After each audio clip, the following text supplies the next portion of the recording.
और लोग जश्न मनाते रहे, फिर भी हमने कहा ये हमारा हिंदुस्तान है। हमारे भाइयों का खून बहता रहा, हमारी माँ बहनों की कोखें वीरान हो गई, फिर भी हमने कहा ये हमारा हिंदुस्तान है। मेरे भाई, गाय के नाम पर हमारा लहू बहा, लोग तमाशा देखते रहे, फिर भी हमने कहा ये हमारा हिंदुस्तान है। हमारी माँ बहनों की सुहागे उजड़ गई, फिर भी हमने कहा ये हमारा हिंदुस्तान है। हमारे शरीर पर डाका डालने की कोशिश करी गई और लोग चुप्पी साधे रहे, फिर भी हमने कहा ये हमारा हिंदुस्तान है। धर्म के नाम पर हमारा मजहब बदलने की कोशिश करी गई, फिर भी हमने कहा ये हमारा हिंदुस्तान है। अरे हम पर जुल्म सितम करने वालों, तुम आज हमसे मुल्क की वफादारी का सर्टिफिकेट मांग रहे हो। तुमने क्या किया है मुल्क के लिए? अरे मैं आपको बता रहा हूं, आज इस चौहान बांगड़ के इस स्टेज से खड़ा होकर कह रहा हूं, हमारे बीच में जब देश हमारा गुलाम था, इन गोरे अंग्रेजों को हाथों, जो तन के तो गोरे थे मेरे भाई, लेकिन मन के बहुत काले थे। जब इन देश हमारा गुलाम था इन अंग्रेजों के हाथों, आज यहाँ पर बैठे हैं ये दाढ़ी वाले, ये टोपी वाले, कुरान को पढ़ाने वाले, मस्जिदों में नमाज पढ़ाने वाले, मदरसों में तालीम देने वाले, इन मौलानाओं को, इन उलमाओं को आज जो मीडिया और ये जो लोग दूसरे नजरिए से देखते हैं, मैं आज सच्ची हकीकत बताता हूँ। हिंदुस्तान की सच्ची हकीकत यह है कि जो ये दाढ़ी वाले, ये टोपी वाले, कुरान को पढ़ाने वाले, मस्जिदों में नमाज को पढ़ाने वाले, मदरसों में तालीम देने वाले, इन लोगों ने उस वक्त फतवा जारी कर दिया था। ये फतवा जो आज मीडिया फतवा फतवा चिल्लाती है, इस मीडिया को भी बताना चाहता हूँ, फतवा उस लफ्ज को कहते हैं जो हमारे उलमाओं ने दे दिया, तो समझो दे दिया। इन उलमाओं ने, इन दाढ़ी वालों ने, इन टोपी वालों ने फतवा दे दिया था, कहा था मुसलमानों, जिस तरीके से तुम्हारे लिए रमजान में रोजा फर्ज है, जिस तरीके से दिन में 5 वक्त नमाज फर्ज है, और जिस तरीके से तुम्हारे लिए जकात फर्ज है, इसी तरह तुम्हारे मुल्क की हिफाजत करना भी फर्ज है, इन अंग्रेजों को भगाना भी फर्ज है, और इन अंग्रेजों को मारना भी फर्ज है। फतवा दे दिया था। जब इन अंग्रेजों को, इन गोरे अंग्रेजों को पता चला कि उलमाओं ने फतवा दे दिया है, ये तिल मिला गए, ये घबरा गए, और ये गोरे अंग्रेज इन उलमाओं को, इन दाढ़ी वालों को, इन टोपी वालों को, कुरान को पढ़ाने वालों को, नमाज को पढ़ाने वालों को घर से निकाल निकाल कर सूली पर लटकाना शुरू कर दिया। हिंदुस्तान की सच्ची तारीख कहती है, खुदा की कसम मेरे भाई, अगर हिंदुस्तान की सच्ची तारीख को पढ़ोगे तो दिल्ली के लाल किले से लेकर पेशावर तक कोई ऐसा पेड़ ना था कि जहां पर दाढ़ी और टोपी वाला लटकाना था। आज ये हमसे मुल्क की वफादारी का सर्टिफिकेट मांग रहे हैं। अरे हमने अपने खून से इस मुल्क को सजाया है, अपने खून से इस मुल्क को संवारा है। हमें हिंदुस्तान से मोहब्बत थी, मोहब्बत है और मोहब्बत रहेगी, क्योंकि हम जो बोले वो सदाकत है। हमारे मुंह में तुम्हारी जुबान थोड़ी है, सभी का खून शामिल है यहाँ की मिट्टी में, किसी के बाप का हिंदुस्तान थोड़ी है, किसी के बाप का हिंदुस्तान थोड़ी है।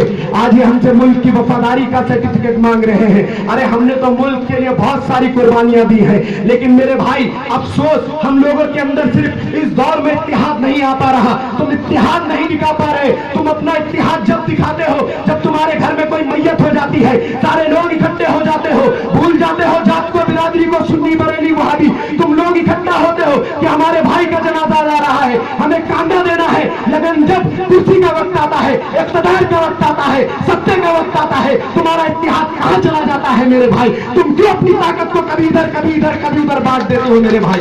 तुम्हारी ताकत की जरूरत है, तुम्हारी ताकत की जरूरत है। और मैं आपको बता रहा हूं मेरे भाई, आज हमारा ये हाल, जब मुल्क आजाद हुआ, जो हमारे आबा और अजदाद ने ख्वाब देखा होगा कि मुल्क आजाद हो चुका है, हम लोग तरक्की करेंगे, हमारी नस्लें कामयाब होंगी, हमारी नस्लें आगे बढ़ेंगी, लेकिन बताइए आज वो ख्वाब, कहीं साइकिल के दुकान में गुर्बत के पंचर लगाते हैं वो ख्वाब, तो कहीं पर छोटू की नजर में औजार उठाते हैं दुकानें में वो ख्वाब, कहीं पर माँ बहनों की अजमत में लुटते नजर आते हैं वो ख्वाब, कहीं पर हमारे खून में बहता हुआ नजर आता है ये ख्वाब। इन ख्वाबों को तोड़ा किसने मेरे भाई? जिसको हम अपना रहबर मान रहे थे, जिसको अपना रहनुमा मान रहे थे, ये कांग्रेस पार्टी थी जिन्होंने हमारे ख्वाबों को चकनाचूर करके रख दिया हिंदुस्तान के अंदर। और आज हम इसी कांग्रेस के पीछे भागते हैं, इसी कांग्रेस के पीछे भागते हैं। बताइए, मुल्क आजाद होने के बाद हमने कांग्रेस का दामन थामा और कांग्रेस दौरे इख्तियार में थी। क्या किया कांग्रेस ने हमारे लिए? कांग्रेस ने इस फिरका परस्त ताकतों को, इन आरएसएस को, इन बजरंग दल को, इन तमाम फिरका परस्त ताकतों को इतनी ताकत दी कि वो तुम्हारे साथ जुल्म कर सके। और ये कांग्रेस पार्टी आकर हमसे हमारी हमदर्दी बांटे। इन्होंने हमदर्दी तो बांटी मेरे भाई, लेकिन कभी तुम्हारा दर्द कम करने की कोशिश ना करी। इन्होंने तुम्हारे दर्द पर मरहम लगाने के बजाय इस पर राजनीति की रोटियां सेकी है। बताइए 1992 में बाबरी मस्जिद की शहादत रोक दी गई होती तो कोई फिरका परस्त ताकतों में इतनी ताकत न आती, कोई हम मुसलमानों पर जुल्म कर सके मेरे भाई। इस कांग्रेस के दौरे इख्तियार में न जाने जुल्म और सितम की कितनी तस्वीर है। उसमें से एक तस्वीर बाबरी मस्जिद की शहादत है मेरे भाई, और वो बाबरी मस्जिद तुमसे सवाल कर रही है। वो बाबरी मस्जिद तुमसे सवाल कर रही है। 24 साल हो गए मेरी शहादत को, लेकिन अब भी तुम्हारे अंदर इत्तेहाद नहीं आया। वो बाबरी मस्जिद तुमसे सवाल कर रही है। अगर तुम उम्मत नबी होने का दावा करते हो तो दिलाओ मुझे इंसाफ और फिर से मुझे तामीर करो उन जालिमों के आगे जिन्होंने मुझे शहीद किया। वो बाबरी मस्जिद तुमसे सवाल कर रही है। अगर तुम अल्लाह की इबादत करने का दावा करते हो तो दिलाओ मुझे इंसाफ और उन माँ को, उन बच्चों को, उस बेटे को, उस बाप को जिनको मेरी शहादत के वक्त कत्ल कर दिया। लेकिन मेरे भाई खामोशी अब भी जाहिर है, किसी के जुबान से आवाज नहीं निकलती। मेरे भाई अब ये आसमां इस जलती जमीन पर नहीं आने वाला, कोई और पैगंबर यहाँ नहीं आने वाला। हम पुकारेंगे काले हरम आएंगे, उड़ाते हुए नुसरत के अलम आएंगे। वो बात अलग है कि अबाबिलों के मालिक हम आएंगे, वो बात अलग है कि तादाद में कम आएंगे, लेकिन मेरे भाई हक और इंसाफ की आवाज उठाते हुए आएंगे। आज यहाँ पर मेरे भाई मिर्जा साकिब बैठे हैं, ये किनके लिए बैठे हैं मेरे भाई? अल्लाह ने इन्हें दौलत दी है, शोहरत दी है, इज्जत दी है, वो मुकाम दिया है, लेकिन मजलिस इत्तेहादुल मुस्लिमीन का दामन इन्होंने क्यों पकड़ा?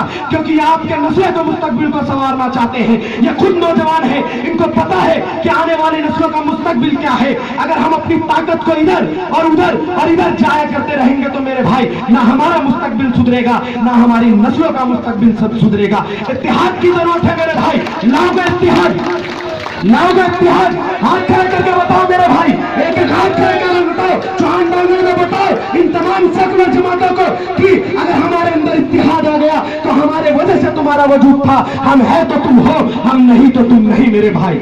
और हमारे बीच में मेरे भाई मैं थोड़ी जल्दी में अपनी बातें रख रहा हूं क्योंकि बहुत सारे लोग बैठे हैं मंच पर और मैं उन कम अल्फाजों में ज्यादा बात करने की कोशिश कर रहा हूं। आप लोग समझदार हो। आज हमारे बीच में केजरीवाल आया जिसने आज से आने से पहले गाना चलाया 5 साल केजरीवाल, 5 साल और आधा वर्षा, 3 साल का वर्षा बीत गया। बताइए इन 3 सालों में कहां पर किसका क्या विकास हुआ?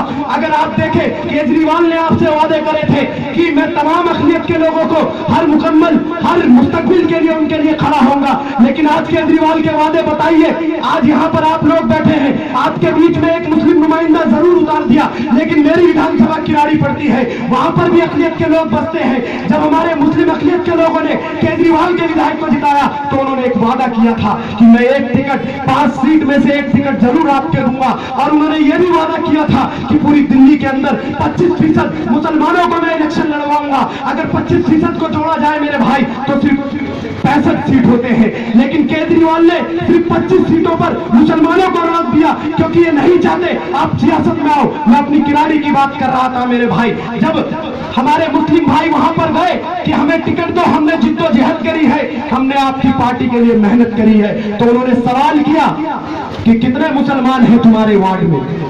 उन्होंने कहा 15,000। तो कहने लगे 15,000 से कुछ नहीं होगा, गैर मुस्लिम तुम्हें वोट नहीं देगा, मुस्लिम तुम्हें वोट देगा, तुम नहीं जीतोगे। अरे मेरे भाई जब इनकी सोच यह है कि गैर मुस्लिम हमें वोट दे नहीं सकता, हम गैर मुस्लिम को वोट दे सकते हैं, हम सिख को वोट दे सकते हैं, हम ईसाई को वोट दे सकते हैं, हम हिंदू को वोट दे सकते हैं, तो ये लोग हमें क्यों वोट नहीं दे सकते? लेकिन क्योंकि इन पार्टियों ने दिमाग में उनके जहन बिठा रखा है मेरे भाई। जब आप लोग यहाँ पर हो तो उन्हें बताओ इन पार्टियों को, जब गैर मुस्लिम मुसलमानों को वोट नहीं देगा तो मुसलमान भी तुम्हारी पार्टी को वोट नहीं देगी, और मुसलमान एक जगह खड़ी होकर अपने झंडे के नीचे रहेगी मेरे भाई। 70 सालों से तो तुमने दूसरों का झंडा उठाया है मेरे भाई, कभी कांग्रेस का झंडा, कभी आम आदमी पार्टी का, कभी समाजवादी का, कभी बहुजन समाज का, कभी नीतीश का, कभी लालू का। 70 सालों से सबका झंडा उठाते आए मेरे भाई, और नारा लगाने लगते हो जिसके पीछे चल दिए उसी का नारा शुरू, उसी का नारा शुरू। अरे मेरे भाई पहचानो तुम वफा वाले हो, मुस्तफा वाले हो, मोमिन हो, खुदा वाले हो, और कुफ्र दम तोड़ देगी टूटी हुई शमशीर के साथ अगर तुम निकल जाओगे नाराए तकबीर के साथ। नारा ही लगाना है मेरे भाई, तो लगाओ नारा सिद्दीक की सदाकत का, उमर की अदालत का, उस्मान की सखावत का, अली की बहादुरी का, जो उनके दौर में लगता था कि जीतेगा भाई जीतेगा, ईमान वाला जीतेगा। क्या राहुल गांधी ईमान वाला? हाथ खड़े करके बताओ, क्या राहुल गांधी ईमान वाला? क्या मोदी ईमान वाला? क्या मायावती ईमान वाली? क्या केजरीवाल ईमान वाला? कौन ईमान वाला? कौन? मेरा कायद बैरिस्टर असदुद्दीन ओवैसी ईमान वाला। अगर नारा ही लगाना है तो लगाओ ईमान वाले का नारा, और बताओ दिल्ली के अंदर ईमान वाले आ चुके हैं। और ये जो लोग कह रहे हैं कि मजलिस के कुछ नुमाइंदे क्या कर लेंगे, मजलिस ने सिर्फ 10 सीटों पर चुनाव लड़ाया। अरे मेरे भाई, हम उस नबी जीशान के गुलाम हैं जिन्होंने कुफ्फार के 1000 लश्कर के सामने अपने 313 के लश्कर को खड़ा कर दिया। किसी के पास तलवार थी तो ढाल न थी, और ढाल थी तो तलवार न थी। जब नबी जीशान ने 313 को लड़ाया तो चश्मे फलक ने भी देखा, दुनिया क्या पूरी कायनात को बदल के रख दिया। तो मुझे क्या लेने दीजिए, मुझे क्या लेने दीजिए जो आज ये लोग कहते हैं कि मजलिस के नुमाइंदे क्या कर लेंगे। लो तुम भी सुनो, लो हम भी सुने, एक बात सुनाने आया हूँ। मजलिस में ताकत है 313 की। अरे जालिम, तुझसे लड़ाने आया हूँ, अरे जालिम तुझसे लड़ाने आया हूँ। आज ये लोग, ये फिरका परस्त ताकत है, ये आरएसएस, ये कच्चाधारी, ये बजरंग दल, ये मेरे से कहते हैं कि तुम ज्यादा बोलते हो। मैं इनको बता देना चाहता हूँ, ये मुसलमानों को गुलाम और इस मुल्क को जागीर समझते हैं। अगर मुसलमानों को गुलामी पसंद होती तो फलस्तीन का बच्चा बच्चा तलवीब और यहूद के टुकड़ों पर पलता, बैतुल मक़दस की मुकद्दस बेटी हाइफा के बाजारों में बिकती। लेकिन नहीं मेरे भाई, फलस्तीन का बच्चा बच्चा, बेटी बेटी इस्राइली तोपों के आगे खड़े होकर ये नारा लगाते हैं, हक है हमारा आजादी, हम लेके रहेंगे आजादी। तू कैसे न देगा आजादी, तेरा बाप भी देगा आजादी, तेरा बाप भी देगा आजादी। तो मेरे भाई, जरूरत है, मुल्क को जरूरत है, दिल्ली को जरूरत है इकट्ठा होने की। आपको इत्तेहाद दिखाना होगा। जब मेरी बातों को आप यहाँ से सुनकर जाओ मेरे भाई, सिर्फ तालियों की गड़गड़ाहट में लेकर मत जाना, अपनी जहन में, अपने सोच में, अपने फिक्र में बसा कर जाना। जब 23 तारीख को घर से निकलो तो सबको ये दावत देते हुए निकलो कि 23 तारीख को पतंग के सामने वाला बटन दबाना है और मिर्जा साइकिल को, डॉक्टर सीमा साहिबा को कामयाब बनाना है। जब ये आपके बीच में आएंगे कामयाब होके मेरे भाई, तो याद रखना, ये जाकर जो 270 में हमारे कुछ ही मर्द जाएंगे, बाकी तो सारे नामर्द समझता हूं मेरे भाई। जब हैदराबाद की असेंबली में 200 के बीच में 7 मर्द मुजाहिद बोलते हैं तो हैदराबाद की असेंबली हिलकर रख जाती है। ऐसे ही हमारे कुछ ही नुमाइंदे होंगे, लेकिन वो तुम्हारे हक की बात कर सकेंगे, तुम्हारे हुकूक की बात कर सकेंगे, तुम्हारे नस्लों के मुस्तकबिल की बात कर सकेंगे, तुम्हारे क्षेत्र के विकास की बात कर सकेंगे। और माशाअल्लाह आपके क्षेत्र का विकास तो क्या कहना है। अभी मैं आ रहा था, ये देखिए अंदर ही घुस गया, ऐसा लग रहा था फुटबॉल सामने और मैं बाहर गया। वो तो फिरोज साहब थे, उन्होंने पकड़ लिया, नहीं तो मेरा भी विकास हो जाता हॉस्पिटल के अंदर। तो मैं आपको बता रहा हूं, अगर क्षेत्र के विकास की जरूरत है, आपको मजलिस के नुमाइंदों को जिता कर लाना पड़ेगा। इनके अंदर ही वो ताकत है, क्योंकि मेरे कायद बैरिस्टर असदुद्दीन ओवैसी के अंदर वो जुनून है, वो जज्बा है। और मेरे कायद अकबरुद्दीन ओवैसी साहब ने मुंबई से एक ऐलान किया था कि मैंने टिकट पैसों पर नहीं दी किसी को, मैं टिकट सिर्फ इसलिए दे रहा हूं कि वो आवाम के मसलों को हल कर सके, आवाम के दुख को समझ सके, आवाम के दर्द को समझ सके। अगर दियानतदारी से मेरा कोई भी टिकट लेकर काम करेगा तो अल्लाह भी उसको इज्जत देगी और आवाम भी उसको इज्जत देगी। तो मेरे भाई, मजलिस के नुमाइंदे दियानतदारी से काम करने आए हैं आपके बीच में, दियानतदारी के साथ आपके बीच में आए हैं। फैसला आपको करना है। मैं आपसे यही इल्तिजा कर रहा हूं मेरे भाई कि मेरे बड़े भाई बैठे हैं, इंशाअल्लाह फिर वक्त मिला तो फिर आपके बीच में आऊंगा। मैं आपसे इल्तिजा करके झोली फैला कर ये जा रहा हूं कि आने वाली 23 तारीख को आप लोग वादा करिए मेरे से कि मैं यहां से जाऊं तो किराड़ी में भी जाकर कह सकूं कि चौहान बांगल के लोगों ने मुझसे वादा किया था कि वो पतंग के निशान का बटन दबाएंगे। हाथ खड़े करके बताइए, वादा कर रहे हैं मेरे भाई, इस मंच पर खड़े हो और वादा करना। और आप लोग जाकर दावत देना दूसरे लोगों को और बताना कि मजलिस किस लिए आई है, मुल्क के हालात क्या है, मुल्क को जरूरत किस चीज की है, मुल्क के अंदर क्या चीज चाहिए। ये मजलिस इत्तेहादुल मुस्लिमीन है जो आपके मुस्तकबिल के लिए आई है और आपके मुस्तकबिल को कामयाब करने आई है। मैं जाते जाते अपने इन दो अल्फाजों में अपनी बात खत्म करता जाऊंगा कि मेरे ख्वाबों को छीना है किसी ने, मैं सबकी खामोशी पर मुस्तहिल हूँ। मेरे ख्वाबों को छीना है किसी ने, मैं सबकी खामोशी पर मुस्तहिल हूँ। मेरे लहजे में सच का बातपन है, मैं अपनी कौम की जिंदा नस्ल हूँ, मैं अपनी कौम की जिंदा नस्ल हूँ।